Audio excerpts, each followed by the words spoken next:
வணக்கம் மக்களே. ஒரு மாதத்துக்கு முன்னாடி வரைக்கும் இந்தியாவுக்கும் பாகிஸ்தானுக்கும் நடுவில் போர் பதட்டம் நிலவிட்டு இருந்துச்சு. அப்போது போர் வந்துருச்சுன்னுலாம் சொல்லிட்டு இருந்தாங்க. எப்படியோ நல்ல வேலையாக போர் வரல.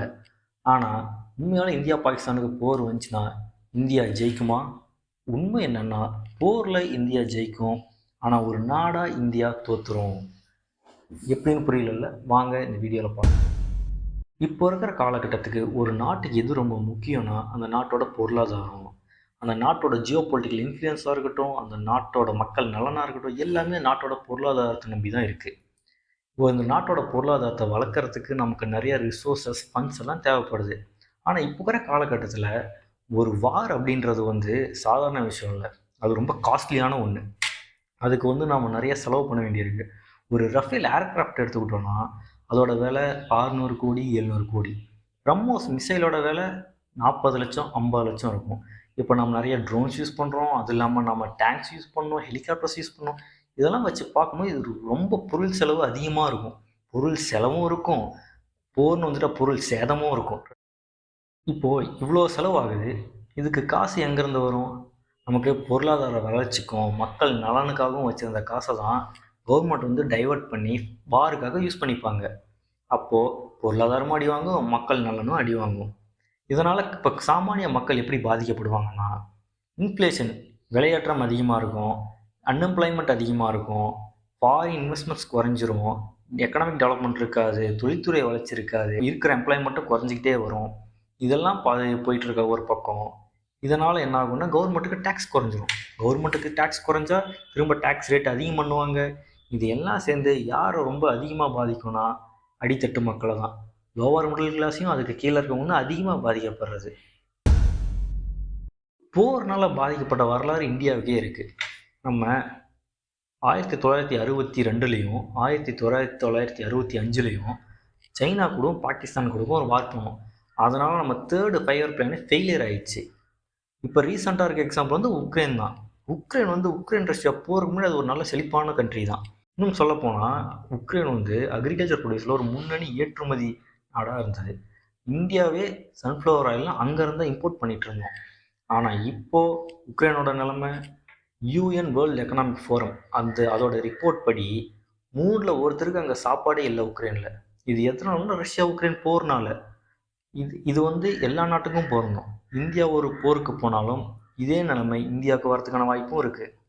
இது இதோட நின்றுமான்னு கேட்டால் கிடையாது. இது பல வருஷம், இதோட இம்பேக்ட் பல வருஷத்துக்கு இருக்கும். ஒரு ஜென்ரேஷனல் கேப்பையே உருவாக்கிடும். எஜுகேஷன் சிஸ்டம் கொலாப்ஸ் ஆயிரும், ஹெல்த் சிஸ்டம் கொலாப்ஸ் ஆயிரும், எக்கனாமிக் கொலாப்ஸ் ஆகும். இது எல்லாத்தையும் நம்ம மீண்டு எடுத்து வரத்துக்கே ஒரு ஜென்ரேஷன் ஆனாலும் ஆச்சரியப்படுறதுக்கு இல்லை. இந்த மாதிரி காரணங்களால் தான் நம்ம போரை வேணான்னு சொல்கிறது. இப்போ இவ்வளோ நாள் பார்த்ததெல்லாம் இந்தியாவுக்கு உள்ளார நமக்கு என்னென்ன ப்ராப்ளம் வரும், இந்தியாவுக்கு வெளியில் வர ப்ராப்ளமும் இருக்குது. இப்போ இந்தியன் ஓஷனில் இந்தியா தான் ஒரு பெரிய நாடு. இப்போ நம்மளோட எக்கானமி நல்லா இருந்தால் தான் நம்ம இந்தியன் ஓஷனில் நம்மளோட இன்ஃப்ளூயன்ஸை அதிகப்படுத்த முடியும். இப்போ போன வருஷம் பார்த்தீங்கன்னா மால்டீவ்ஸில் இருந்து நம்மளோட சோல்ஜர்ஸ்லாம் நீங்கள் திரும்ப எடுத்துக்கோங்கன்னு மால்டீவ்ஸ் கவர்மெண்ட் சொன்னிச்சு. அதனால தான் பார்த்தீங்கன்னா மோடி அவர்கள் லட்சத்தீப் போயிட்டு அங்கே வீடியோ போட்டிருப்பாங்க. டூரிசம் மால்டீவ்ஸ்க்கு பதிலாக எங்கள் கண்ட்ரிக்கு வாங்க, எங்கள் லட்சத்தீப்புக்கு வாங்க அப்படிங்கிறது தான் அந்த வீடியோ. போன வருஷம் பார்த்தீங்கன்னா மால்டீவ்ஸ் அவங்க நாட்டிலேருந்து நம்ம சோல்ஜர்ஸ்லாம் நீங்கள் திரும்ப எடுத்துக்கோங்க அப்படின்னு சொன்னாங்க. இது எதனாலனா பின்னாடி சைனா இருக்குது, நம்மளோட இன்ஃப்ளூயன்ஸ் அங்கே குறைஞ்சிருச்சு. இப்போ ஸ்ரீலங்காவில் ஹம்மந்தோட்டா போர்ட் 99 வருஷம் சைனா லீஸுக்கு எடுத்திருக்காங்க. ஆனால் ஃபஸ்ட்டு அந்த ஹம்மந்தோட்டா போர்ட் ஸ்ரீலங்கா நமக்கு தான் ஆஃபர் பண்ணாங்க, நம்மளால் எடுக்க முடியல. இப்போ இந்தியா 4th லார்ஜஸ்ட் எக்கானமியாக இருக்குது. இப்படி இருந்தே நம்மளோட இன்ஃப்ளூயன்ஸ் குறைஞ்சிட்டே வருது, சைனாவோட இன்ஃப்ளூயன்ஸ் அதிகமாகிட்டே வருது. மிலிட்டரி வகையிலையும் நம்மளை வீக் பண்ணோம். ஏன்னா இருக்கிற ஆர்ம்ஸ் அம்யூனிஷன்ஸ்லாம் யூஸ் பண்ணிடுவோம், அது திரும்ப ரீஸ்டாக் பண்ணோம், நம்ம பக்கம் சேதாரம் இருக்கும். இதனால் சைனாவை நம்ம எதிர்கொள்கிறதுக்கான நம்ம சக்தியே குறையிறதுக்கான வாய்ப்பு இருக்குது. இது எல்லாம் பேசி முடித்ததும் ஒவ்வொருத்தங்க என்ன சொல்கிறாங்கன்னா, பாகிஸ்தான் கூட சண்டைக்கு போகிறப்போ பாகிஸ்தான் ஒரு நாடே இல்லை, இந்தியா ரொம்ப சக்தி வாழ்ந்தது, ஈஸியாக அடிச்சிரும் அப்படின்னாங்க. ஆனால் ரஷ்யா உக்ரைன் போகிறப்பையும் எல்லாரும் இதே தான் சொன்னாங்க.